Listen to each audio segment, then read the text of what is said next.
kopteri? Se on tuolla. Niin se on noin korkealla, joo. Korkeuden tuolta. Niin 36 metriä. 36 metriä, eli ollaan ihan ilmailumääräyksen mukaisesti alle 50 metriä vakautusta.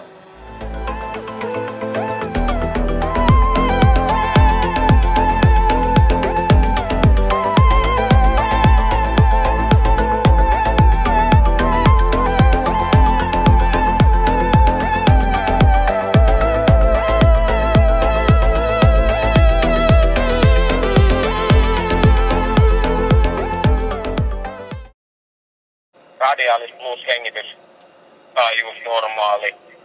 Voimat loppunut kesken vaellus 751. Joo, potilas kunnossa ja voimat loppunut kesken vaelluksia. Saatteko sillä miehistöllä sen pois sieltä vai järjestelläänkö lisää väkeä?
Aika hankala kulkoisen näköistä maastoa kyllä kantaa tää pätkä tässä.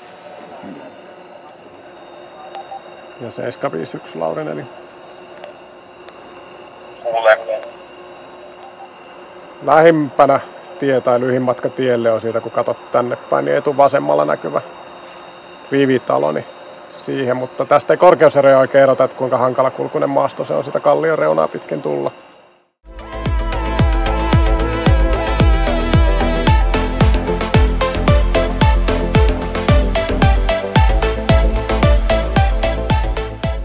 Tosiaan silleen, että jos joku kuva, niin ei kauheasti nenää kannata kaivaa, koska Ajaa, jäin kiinni. En mä nimillä puhunut.